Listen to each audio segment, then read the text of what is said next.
Hello नमस्कार साथियों, स्वागत है आप सबका इंडिया के one of the most leading YouTube channel OPD पे, जो जीजीडी का ही एक सब्स्टिट्यूट चैनल है।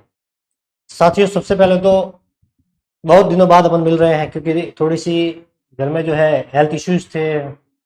मेरे मदर जो है वो भी हॉस्पिटलाइज थे 3-4 दिन के लिए। फिर मेरी डॉटर है वो थोड़ी सिक थी, और 2-3 दिन से मुझे भी थोड़ा फीवर था। तो लगभग अपनी 10 क्लासें मिस हुई हैं। 2 वीक में अपनी सैटरडे और संडे को क्लास नहीं आती है, 5 दिन आती है सप्ते में।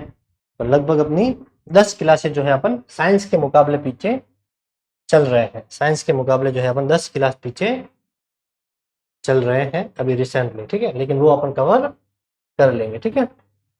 साइंस की लगभग 30 क्लासें हुई होगी, 30-31, और अपनी ऊपर रखी है 21। अब अपनी क्लासें रेगुलर रहेगी, तो आप चिंता करने की कोई ज़रूरत नहीं, ठीक है। तो आपका वक्त जाए बिना अपन शुरू करते हैं आज की अपनी क्लास रहेगी अपनी डिटरमिनर्स। आप बोलोगे सर डिटरमिनर्स तो पहले करवा रखे हैं, क्लास नंबर 22 है। लेकिन मैंने कहा था आपको कि अपन जो पढ़ रहे हैं वो आर्टिकल थे, और आर्टिकल किसका पार्ट है? डिटरमिनर्स का ही पार्ट है।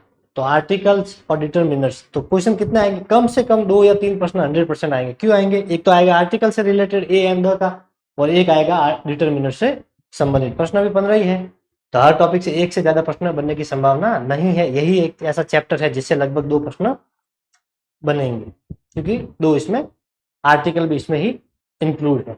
तो देखते हैं, इसको डिटरमिनर्स पढ़ते हैं। इसको डिटरमाइनर्स जो है वो कुछ लोग पढ़ते हैं, वो गलत है। तो इसको डिटरमिनर्स अपने को पढ़ना है। इसको शुरू करने से पहले देख लेते हैं कि डिटरमिनर्स होता क्या है, ये क्या काम करता है, क्या काम ये आते हैं। तो डिटरमिनर्स जो होते हैं साथियों, वो नाउन को क्लियर करता है। कोई भी कार्य जो होता है उसमें जो नाउन जो होता है, नाउन का मतलब संज्ञा, व्यक्ति, स्थान, जाति या भाव के नाम को संज्ञा कहते हैं। इंग्लिश में बोले तो noun is a naming word. हर वो चीज जिसे अपन किसी ना किसी नाम से पुकार सकते हैं वो संज्ञा है। जैसे ये मार्कर है, पेन है, ठीक है, ये रिमोट है, आप, मैं, मेरा भी एक नाम है, आप यहाँ पढ़ रहे हैं, आप सबका भी एक नाम है, ठीक है। ये टीवी, टेबल, सब क्या है? सबको अपन नाम दे सकते हो। टीवी बोलते हैं, इसको टेबल बोलते हैं, ये सब नाम है।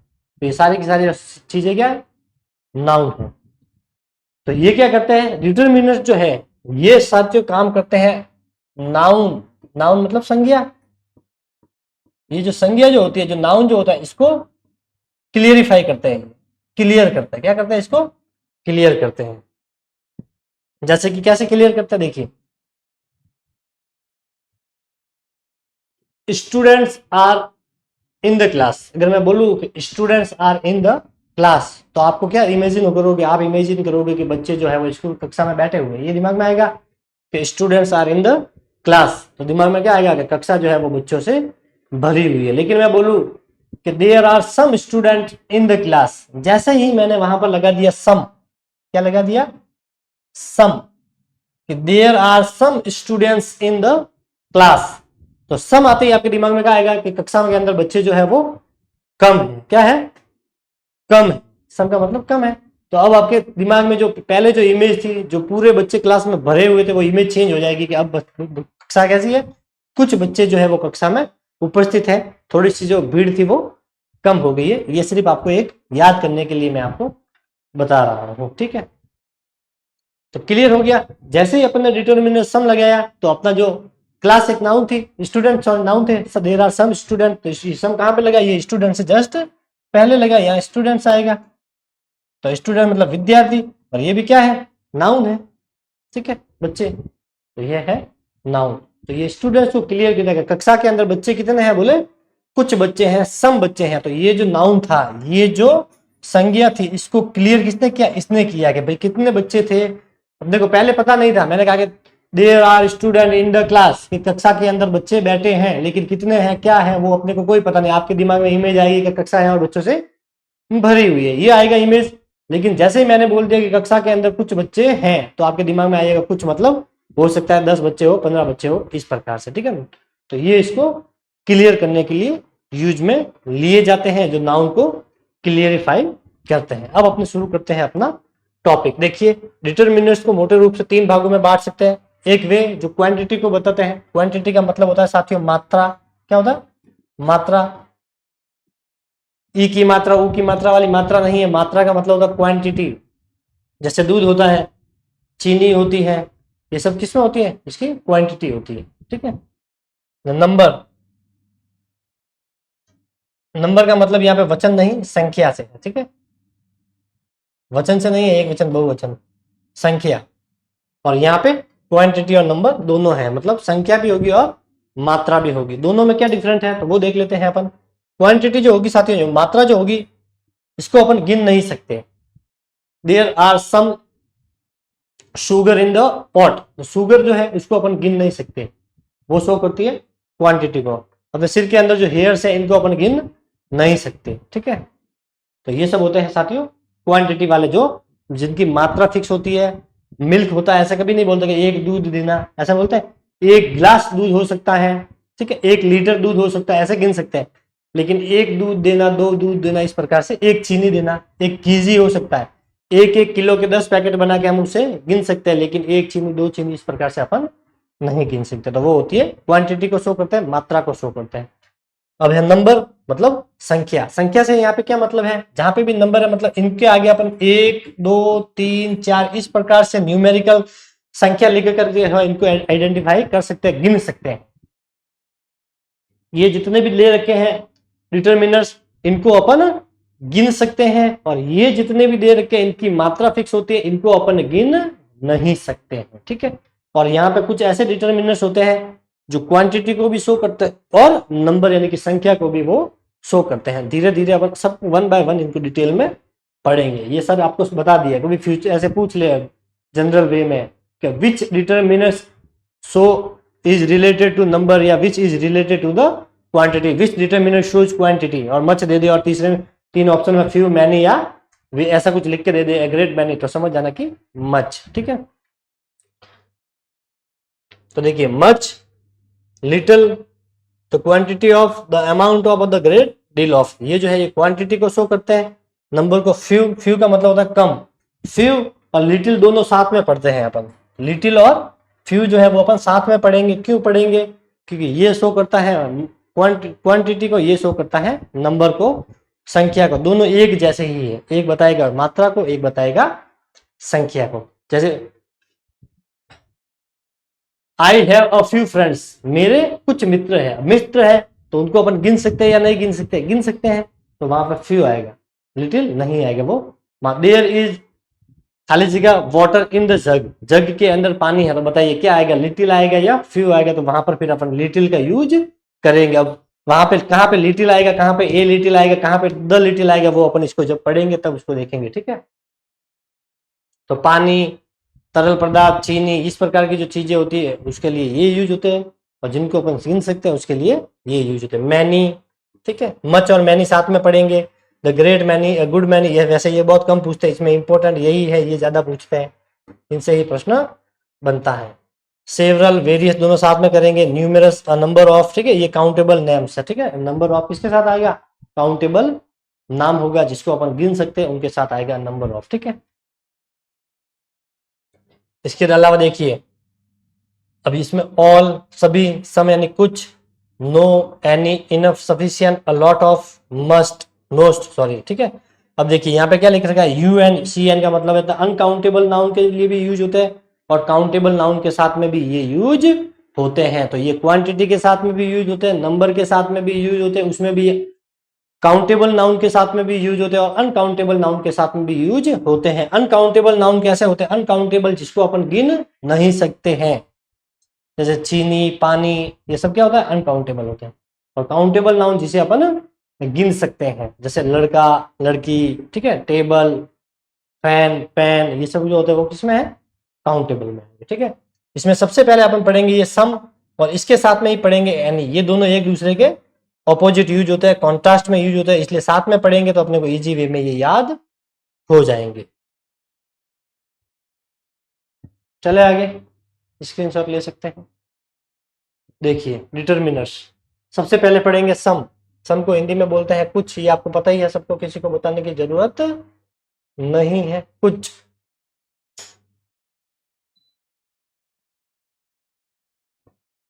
It is used with countable plural noun, some का जो यूज होता है वो किसके साथ में होता है, काउंटेबल प्लूरल नाउन। काउंटेबल का मतलब होता है गिनने योग्य, गिनने योग्य, गिनने योग्य, ठीक है। प्लूरल का मतलब होता है बहुवचन, क्या होता है? बहुवचन। और नाउन का मतलब होता है संज्ञा, ये आपको पता है। तो गिनने योग्य जो बहुवचन संज्ञाएं होती है, काउंटेबल प्लूरल नाउन मतलब वे नाउन जिसे अपन गिन सकते हैं उसको बोलते हैं काउंटेबल नाउन। गिन सकते हैं उसको बोलते हैं काउंटेबल, लेकिन काउंटेबल में भी कैसा? प्लूरल होना चाहिए। जैसे अब ये पेन है, ये काउंटेबल है, लेकिन ये सिंगुलर है क्योंकि एक पेन है। जैसे अगर मैं आपको दो पेन बता दूं यहाँ पर कि अब ये, तो अब ये काउंटेबल नाउन तो अब भी है क्योंकि पेनों को गिन सकते हैं एक दो, लेकिन अब ये क्या हो गया? काउंटेबल प्लूरल नाउन हो गया क्योंकि एक से ज्यादा हो गए। तो अगर एक पेन है तो वो काउंटेबल तो होगा लेकिन सिंगुलर होगा। जैसे ही वो एक से ज्यादा हो जाएगा, एक से ज्यादा से मतलब है 2 4 5 10 कितने भी हो जाए, तो वो हो जाएगा फिर काउंटेबल तो वो रहेगा, लेकिन वो सिंगुलर से क्या हो जाएगा? प्लूरल में हो जाएगा। दो हो गई तो ये प्लूरल हो गया। तो सम का जो पहला यूज है वो काउंटेबल तो होना चाहिए, लेकिन होना कैसा चाहिए? प्लूरल होना चाहिए, बहुवचन होना चाहिए। जैसे देखिए सम बॉयज, अब बॉयज है, बॉय होता तो नहीं होता, सम बॉयज हो गया। तो गर्ल्स है तो इनके आगे भी क्या आ जाएगा? Some girls. तो ये देखो लड़कों को अपन गिन सकते हैं, लड़कियों को भी अपन गिन सकते हैं। यहाँ पे 10 लड़के खिंचे खड़े हैं तो अपन गिन सकते हैं 1 2 3 4 5, ऐसे अपन उनकी काउंटिंग कर सकते हैं। एंड अनकाउंटेबल नाउन, अब देखिए यहाँ पर, और अपन ने पहले ही पढ़ा था, सबसे लास्ट में क्वांटिटी और नंबर दोनों को शो करते हैं। ये काउंटेबल नाउन के साथ में भी यूज होता है और अनकाउंटेबल नाउन के भी साथ में यूज होता है सम और एनी। अनकाउंटेबल का मतलब होता है न गिनने योग्य, जिसे अपन बोले तो मात्रात्मक,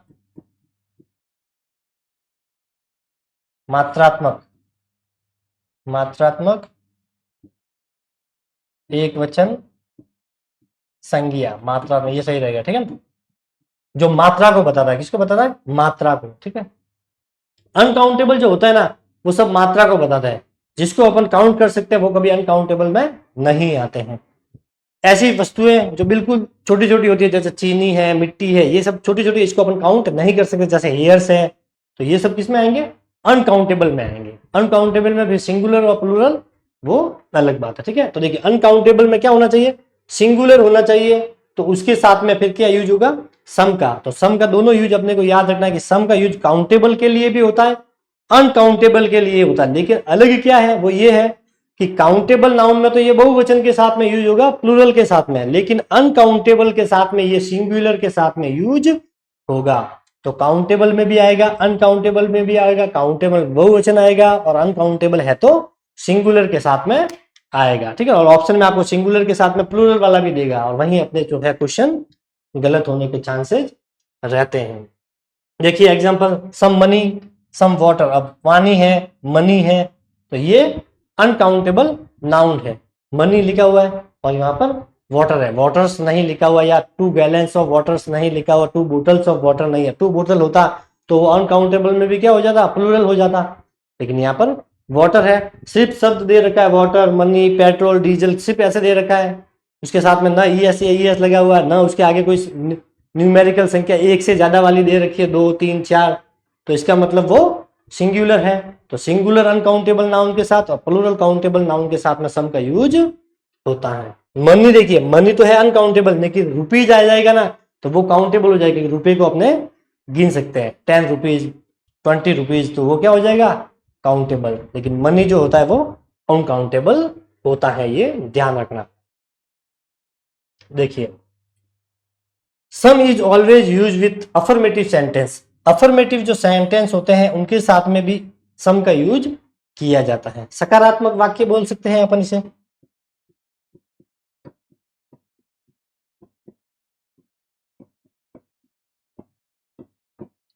सकारात्मक वाक्य भी अपन इसे बोल सकते हैं, ठीक है। उसके साथ में भी अफर्मेटिव सेंटेंस के साथ में किसका यूज होता है? सम का यूज होता है। एनी में भी अफर्मेटिव सेंटेंस का यूज होता है, लेकिन वहां पर क्या होगा? वहां पर जोर देकर सलाह दी जाएगी, एम्फेसिस किया जाएगा। उसे क्या किया जाएगा? एम्फेसिस का मतलब होता है उस पर जोर डालकर बोला जाएगा, ठीक है। और इसमें भी अफर्मेटिव, लेकिन इसमें जो नॉर्मल सेंटेंस होगा। और किसमें होगा? अफर्मेटिव में। कैसा नॉर्मल सेंटेंस? देखिए जिसमें न नॉट का प्रयोग होगा, न क्वेश्चन मार्क का प्रयोग होगा, न WH वर्ड का यूज होगा, सीधा सिंपल ही इज, ठीक है। Some girls are going, some boys are drinking water, इस प्रकार से सीधा सा वाक्य होगा, सिंपल सा, उसे बोलते हैं अफर्मेटिव वाक्य। और वाक्य क्यों बनता है अफर्मेटिव, तो इसके लिए दो चीजें होनी जरूरी है, सब्जेक्ट होना जरूरी है प्लस इसमें वर्ब होनी जरूरी है। सब्जेक्ट और वर्ब है तो वो सेंटेंस बन जाता है। देखिए यहाँ पर ब्लैंक दिया होगा, girls are absent in the class, तो क्या लिखा यहाँ पे आ जाएगा some girls are absent in the class. अब देखिए यहाँ पे गर्ल्स है और गर्ल्स में क्या लगा हुआ है, एल्स है, इसका मतलब ये क्या है, प्लूरल है, बिल्कुल है प्लूरल। अब प्लूरल में भी कैसा है, काउंटेबल है या अनकाउंटेबल है, बताइए। गर्ल्स को गिन सकते हैं या नहीं गिन सकते, बिल्कुल गिन सकते हैं, तो ये हो जाएगा अपना प्लूरल हो गया, और गिन सकते हैं तो काउंटेबल। और ये नाउन, नाउन के जस्ट पहले ही जो है ये लगता है। पहले क्या देखिए, girls are absent in the class, लड़कियां जो वो है एब्सेंट है। अब कितनी लड़कियां हैं अपने को कोई आइडिया नहीं, सिर्फ क्या है कि गर्ल्स एब्सेंट है, बॉयज एब्सेंट है, लेकिन कितने हैं क्या है। जैसे सम लगा तो अपने को आइडिया हो गया कि कुछ लड़कियां जो है वो एब्सेंट है, रोज जितनी क्लास में होते हैं बच्चे उससे कम है, इसका मतलब उसने आइडिया लगेगा कुछ बच्चे एब्सेंट है। तो इस नाउन को ये क्लियर कर रहा है, क्लियरिफाई कर रहा है, इसीलिए इन डिटरमिनर्स को ही क्लियरिफाई वर्ड्स भी बोलते हैं, ठीक है। तो ये देखिए काउंटेबल प्लूरल नाउन के साथ में यूज, ये पहले वाला का यूज। देयर इज खाली जगह मिल्क इन द पॉट, क्या आएगा बताइए, इसमें भी आएगा साथियों सम। जब आप बोलोगे सर ये कैसे, तो देखिए ये वाला अपन ने देख लिया, और अनकाउंटेबल वाला थोड़ी देखा अपन ने, अनकाउंटेबल सिंगुलर नाउन के साथ में क्या आता है, सम आता है। तो मिल्क है, मिल्क को अपन गिन सकते हैं क्या, कि एक दूध दो दूध, नहीं गिन सकते। लिक्विड हमेशा इसमें ही आता है, ठीक है, लिक्विड हो और दूसरी जो धातुएं होती है वो अनकाउंटेबल रहती हैं। तो ये है, सबसे पहले तो मिल्क है तो इसका मतलब ये अनकाउंटेबल है, और अनकाउंटेबल है, और अनकाउंटेबल मिल्क्स नहीं लिख रखा, ना कि मिल्क।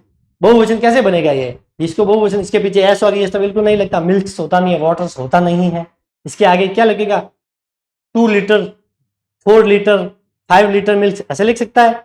तो एक से ज्यादा अगर यहाँ पे 2 लीटर लिख दिया होता तो फिर अपना ये सेंटेंस में अपन सम यूज नहीं करते, कि 2 लीटर क्या हो गया, प्लूरल हो गया। लेकिन सम लगाने के लिए अपने क्या चाहिए, अनकाउंटेबल के साथ में सिंगुलर होना चाहिए। तो अगर मैं यहाँ पे 2 लीटर कर दूं 3 लीटर कर दूं तो फिर सम का यूज नहीं होगा।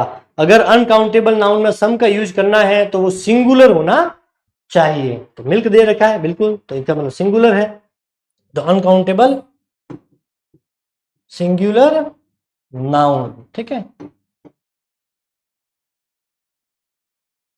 There is some milk in the pot, pot के अंदर जो है कुछ जो है वो दूध पड़ा है, सम का मतलब होता है कुछ मात्रा में, ठीक है। सम का ही दूसरा यूज देख लेते हैं, सेकंड यूज, यहां तक आपको समझ में आ गया होगा। सम का प्रयोग इंट्रोगेटिव यानी कि प्रश्नवाचक वाक्यों में किया जाता है जब हम आंसर यस में एक्सेप्ट करें। इंट्रो देखिए, अफर्मेटिव सेंटेंस का यूज सम में भी होगा, एनी में भी होगा। अब यहाँ पे देखिए इसमें यूज होगा इंट्रोगेटिव वाक्य, इंट्रोगेटिव का इसमें यूज होगा, तो इसका मतलब नेगेटिव वाक्य जो है वो किस में यूज होएगा, एनी में। वो अपन आगे पढ़ेंगे तब आपको पता पड़ जाएगा, ठीक है। तो अगर इंट्रोगेटिव वाक्य दे रखा है, इंट्रोगेटिव वाक्य की पहचान क्या होती है, या तो वो हेल्पिंग वर्ब से शुरू होंगे या वो WH वर्ड से शुरू होंगे, और पीछे जो है इसके क्वेश्चन मार्क दे रखा होगा। ये दो पहचान होती है, या तो हेल्पिंग वर्ब या WH वर्ड से शुरू होगा और पीछे कोई मार्क ऑफ क्वेश्चन होगा। तो उसमें भी किसका यूज होगा, सम का। लेकिन इसका जो आंसर होगा वो ज्यादातर यस में ही अपने को मिलता है, पॉजिटिव रेस्पॉन्स इसमें मिलता है। कैसे मिलता है देखिए एग्जांपल, डिडंट सी, डिड देखिए डिड से शुरू हो रहा है, हेल्पिंग वर्ब है ये, पास्ट सिंपल में यूज होती है पास्ट में। डिडंट सी गिव यू खाली जगह मनी, क्या उसने तुम्हें पैसे नहीं दिए, इसका मतलब उसने उसे पैसे दिए। अपन भी किसी को पैसे देते हैं और फिर उससे बोलता क्या मैंने तुम्हें पैसे नहीं दिए थे, इसका मतलब मैंने तुम्हें पैसे दिए थे। और आंसर किस में आ रहा है, यस में आ रहा है कि हाँ तुमने मुझे पैसे दिए थे। ऐसे तो मैंने तुम्हारी हेल्प की थी, इस प्रकार से भी बोल सकते हैं। और ज्यादा कुछ होता तो अपन बोलते हैं क्या मैंने उस दिन तुम्हारी हेल्प नहीं की थी, तो वो बोलता हाँ की थी। तो आंसर किस में आ रहा है, यस में आ रहा है, ठीक है। अब देखिए यहाँ पे आप बोलोगे सब नॉट है, नेगेटिव है, और नेगेटिव में तो आपने बोला कि एनी आता है। मैंने बोला कि नेगेटिव वाक्यों में एनी का यूज होता है, लेकिन वो इंट्रोगेटिव सेंटेंस नहीं होगा, सिंपल वाक्य अफर्मेटिव के रूप में यूज होगा। ठीक है, ये भी ध्यान रखना है। Will you give me blank sugar, क्या तुम मुझे जो है थोड़ी सी शुगर दोगे। तो यहां पे क्या आ जाएगा, will you give me some sugar. ठीक है, दोनों ही शुगर और मनी दोनों ही क्या है, अनकाउंटेबल सिंगुलर नाउन। मनी को भी अपन नहीं गिन सकते, सिंगुलर काउंटेबल में आएगा, और शुगर जो है वो भी अनकाउंटेबल में आएगा, दोनों ही सिंगुलर है। ठीक है, यहाँ पे 4 kg लिख दिया, 5 kg तो भी वो प्लूरल हो सकता था। ठीक है, सम दोनों में ही है, आंसर किस में निकल रहा है, yes. Will you give me some sugar, क्या तुम मुझे कुछ शुगर दोगे, वो मुझसे मांग रहा है। तो ऑब्वियसली बात है कि ऐसी शुगर छोटी मोटी चीज है, तो इसके लिए कोई मना नहीं करता है, अपन मांगते हैं तो वो दे देता है। आपको तो ये ध्यान रखना है, इंट्रोगेटिव वाक्य दे रखा है।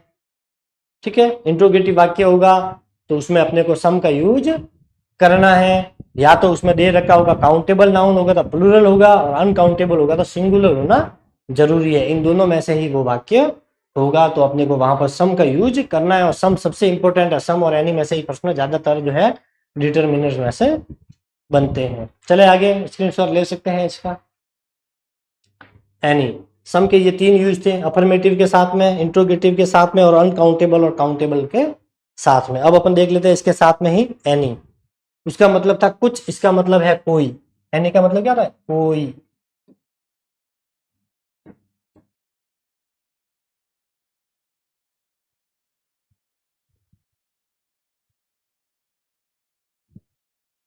Any is used with countable singular, plural noun and uncountable noun। देखिए any का जो यूज है वो काउंटेबल सिंगुलर और प्लूरल दोनों के साथ में ही होता है।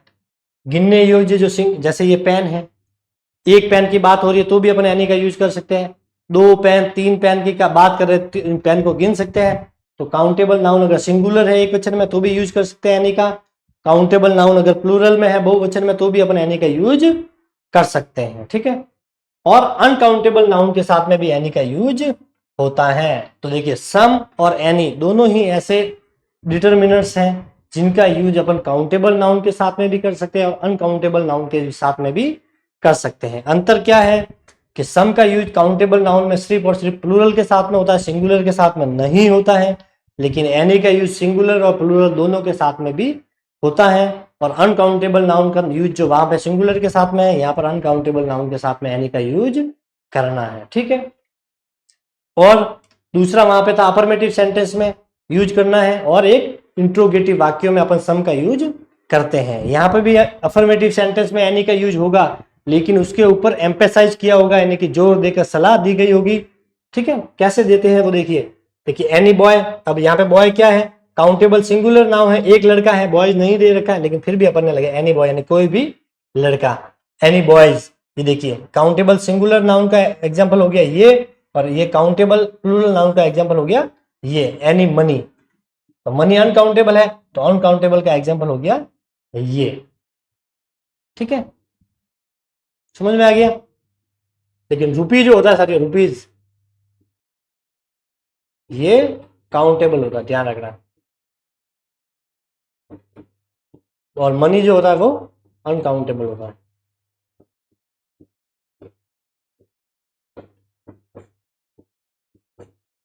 ठीक है,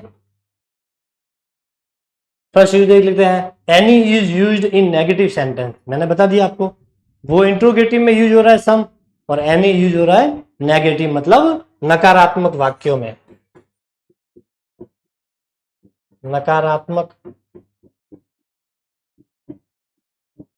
वाक्यों के साथ, नकारात्मक वाक्यों के साथ में एनी का यूज होगा। कैसे होगा देखिए, he didn't give me, not आ गया, देख लीजिए यहाँ पे भी कि राम डिडंट, नॉट आ गया। तो नेगेटिव शब्द आते ही अपने को पता चलना चाहिए कि यहाँ पर जो है अपने को एनी का यूज करना है। लेकिन अगर इंट्रोगेटिव में नॉट आ भी जाए तो वहां पर फिर इंट्रोगेटिव है, इसका मतलब वहां पे सम आएगा। ठीक है, इससे पहले पढ़ा था वो भी नेगेटिव था, लेकिन था इंट्रोगेटिव, प्रश्नवाचक चिन्ह लगा हुआ था, तो वहां एनी न करके अपने को सम करना है, क्योंकि वाक्य इंट्रोगेटिव में था। ही डिडंट गिव मी खाली जगह मनी, तो यहाँ पे क्या आ जाएगा, any money. He didn't give me any money, उसने मुझे किसी भी प्रकार का कोई मनी यानी कि पैसा नहीं दिया है। Ram did not bought any pen, Ram ने किसी भी प्रकार की पेन जो है वो नहीं खरीदी है। बाय की सेकंड फॉर्म होती है बॉट, ठीक है। तो राम ने किसी भी प्रकार की कोई पेन नहीं खरीदी है, कोई पेन नहीं खरीदी, उसने मुझे कोई पैसा नहीं दिया है, कोई, ठीक है। तो नेगेटिव वर्ड आते ही अपने को समझ जाना है कि यहाँ पे अपने को क्या लगाना है, एनी लगाना है। यही इसी तरह से अगर प्रश्नवाचक चिन्ह लगा होता तो अपन लगा देते सम, क्या लगा देते सम। दूसरा यूज देख लेते हैं, any is used in affirmative sentences with emphasis meaning. अब यहाँ पे ये इंपॉर्टेंट है, क्यों इंपॉर्टेंट है, क्योंकि अफर्मेटिव सेंटेंस का यूज अपन ने सम के साथ में भी किया है और एनी के साथ में भी कर रहे हैं, लेकिन यहाँ पे देखिए एम्फेसिस मीनिंग दे रखा है। एम्फेसिस मीनिंग का, एम्फेसिस का मतलब होता है जोर देकर, किसी भी चीज के ऊपर जब जोर देकर अपन बोलते हैं, ठीक है, जोर से मतलब ऐसा दबा कर नहीं, ठीक है, उसको बोलते हैं emphasis. Example, blank fool can do it,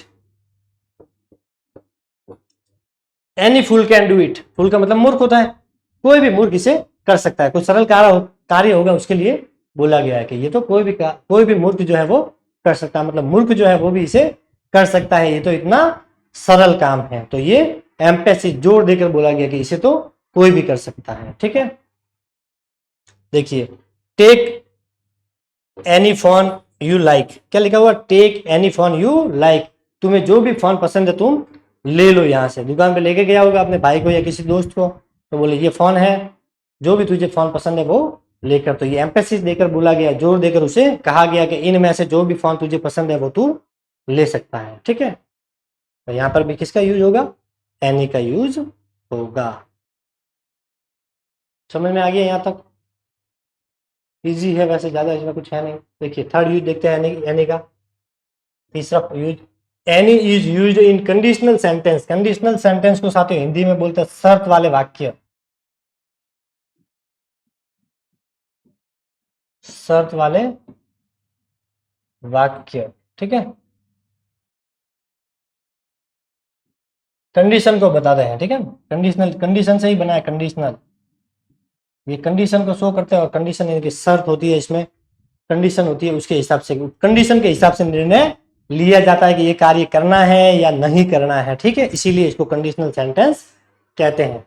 if there is blank problem call the police, अगर तुम्हें किसी भी प्रकार की कोई समस्या हो तो तुम्हें पुलिस को कॉल करना है। इसमें कंडीशन क्या है, अगर तुम्हें समस्या है तो कॉल करना है, अगर समस्या नहीं है तो नहीं करना है, ठीक है।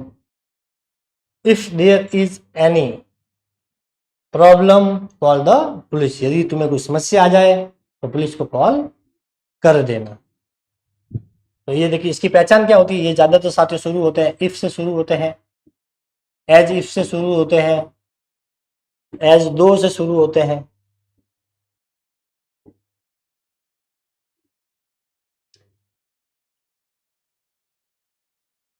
कभी कभी ये अनलेस से भी शुरू होते हैं, ठीक है। तो ये वर्ड जो है आपको याद रखना है, ये शुरू होता है किससे, कंडीशनल सेंटेंस इनसे शुरू होते हैं। तो इससे भी आप याद रख सकते हो, इनसे शुरू हो रहा है, कंडीशन बता रहा है कि अगर तुम्हें कोई समस्या है तो पुलिस को कॉल करना है। तो इस प्रकार के वाक्य हैं, कंडीशनल को शो कर रहे तो वहां पर अपने को एनी का यूज करना है। देखिए चौथा यूज देख लेते हैं। चौथा जो यूज है साथियों वो है विथ सेमी,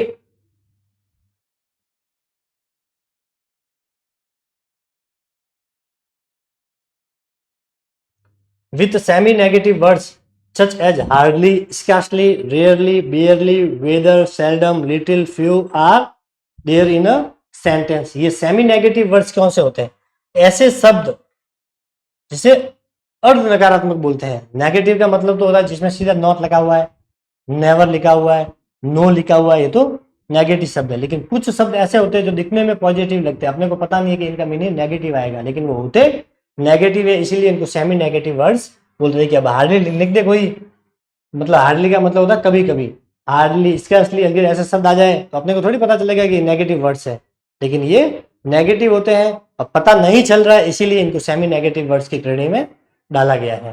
तो स्कैर्सली, रेयरली का मतलब भी होता है कम, नगण्य, ठीक है। बेयरली का मतलब भी कम ही होता है, वेदर यानी कभी कभी, सेल्डम का मतलब बिल्कुल कम, लिटिल का मतलब भी कम होता है, और फ्यू का मतलब भी कम होता है। फ्यू जो है वो काउंटेबल होता है और लिटिल जो है वो अनकाउंटेबल होता है। Are there in a sentence. तो इनमें से कोई भी शब्द आपको मिल जाए, आपको तो ये शब्द याद करना है, हार्डली, स्केर्सली, रियली, सबके पीछे एल वाई लग रहा है ज्यादा, तो देखिए L Y L Y L Y. बाकी फ्यू और लिटिल याद वैसे ही हो जाएगा, और वेदर और सेल्डम दो ही याद रखना, बाकी सब में पीछे एल वाई लिखा हुआ है।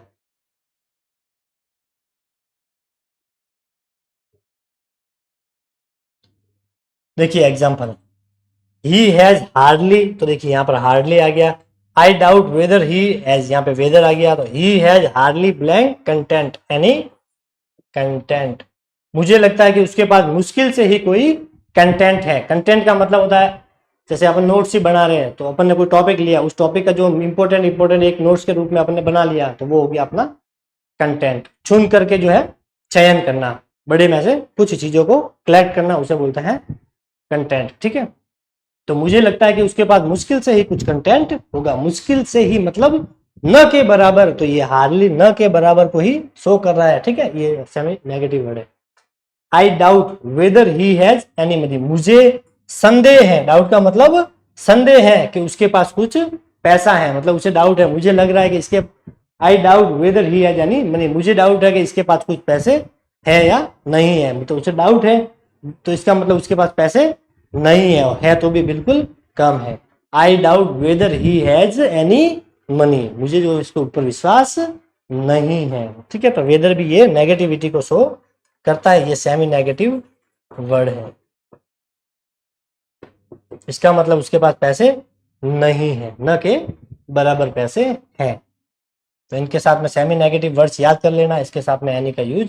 एक इंपॉर्टेंट और है, देखिए अब इंट्रोगेटिव होगा तो वहां ध्यान रखना 99% आपको इंट्रोगेटिव के साथ में सम का ही यूज करना है, लेकिन 1% में ये होता है कि आप एनी का भी यूज कर सकते हो, ये इसे लेकिन एक्सेप्शन के रूप में, अपवाद के रूप में अपन मान सकते हैं। लगभग इतने सवाल बहुत कम, एक दो एग्जाम में पूछे होंगे, बाकी कभी नहीं पूछता है। और आपके तो जो है सम का यूज अगर इंट्रोगेटिव में पूछे तो आपको सीधा सम, इंट्रोगेटिव में सम ही यूज करना है। लेकिन ये मैं इसलिए बता रहा हूँ कि बाय द वे अगर कोई सेकंड ग्रेड से कर रहा है, कोई फर्स्ट ग्रेड की तैयारी कर रहा है, उनमें कोई बाय द वे पूछ ले तो ये भी अपने काम का है। देखिए इन नेगेटिव इंट्रोगेटिव सेंटेंस, इन इंट्रोगेटिव सेंटेंस, इंट्रोगेटिव में वापस बता रहा हूँ सम का ये यूज होता है, लेकिन कभी कभी एनी का भी यूज हो जाता है, तो ये भी याद करना है। ज्यादा पढ़ लेंगे तो चल जाएगा, लेकिन कम, अपना प्रश्न गलत नहीं होना चाहिए। देखिए example, do you have blank money, तो do you have any money. Do you have notebook, do you have any notebook. Do you have any money, क्या तुम्हारे पास कुछ पैसे हैं। Do you have any notebook, क्या तुम्हारे पास कोई नोटबुक है।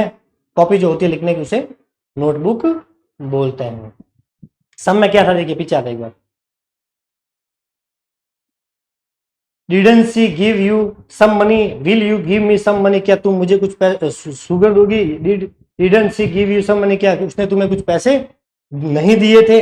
यहाँ पे तो किस प्रकार से वाक्य, इसमें कुछ दे भी सकता है, कुछ मांग भी सकता है, किसी भी प्रकार से प्रश्न पूछ सकता है। लेकिन एनी में ध्यान रखना, क्या ध्यान रखना है कि यहाँ पे देखिए do you have any money, do you have any, किसी भी आपके पास, क्या तुम्हारे पास पैसे हैं, क्या तुम्हारे पास नोटबुक है, इस प्रकार से वाक्य पूछेगा वो। सब उससे पूछेगा कि तुम्हारे पास ये है, तो वो बोलेगा है तो यस, नहीं है तो नो। और वहां पे आंसर किसमें मिलेगा अपने को, यस में मिलेगा। सम में जो प्रश्न इंट्रोगेटिव वाक्य होगा उसमें हमेशा आंसर आपको सम से ही, सॉरी, यस में मिलेगा, यानी कि आंसर हमेशा किसमें होगा, यस में। इसमें जो इंट्रोगेटिव वाक्य होगा उसमें आंसर यस में भी मिल सकता है और नो में भी मिल सकता है, ये ध्यान रखना है इसमें। क्या तुम्हारे पास पैसा है, तो होगा तो बोलेगा हाँ, नहीं है तो नहीं। नोटबुक है तो यस भी बोल सकता, नो भी बोल सकता, लेकिन सम में ऐसा नहीं होता है, वहां सीधा आंसर अपने को यस में ही मिलता है। ये दोनों में एक माइनर सा डिफरेंस है जो आपको याद रखना है।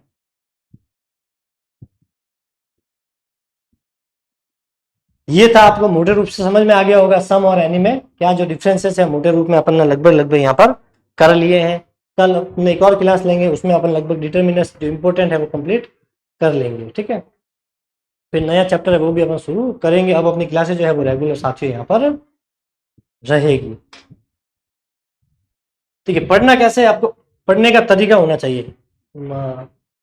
मात्रात्मक पढ़ने की बजाय आपको गुणात्मक पढ़ना चाहिए। मतलब ऐसा नहीं है कि 4 5 7 10 किताबें लेके आ गए और पढ़ने लगे। भले एक किताब पढ़ो, 5 बार पढ़ो, ढंग से पढ़ो, अच्छे से पढ़ो। ठीक है, किताब जो होती है ना वो अपना ऋण कभी नहीं रखती है।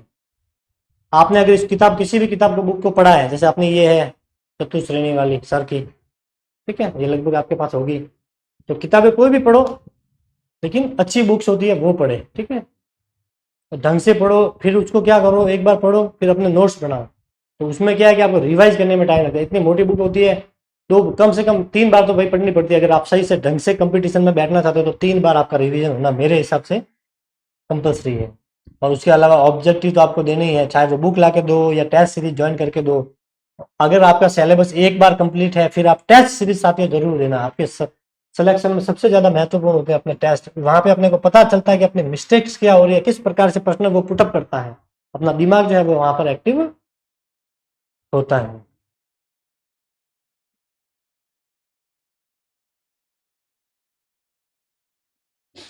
ये थी साथियों आज की अपनी क्लास। ठीक है, thank you, have a good day.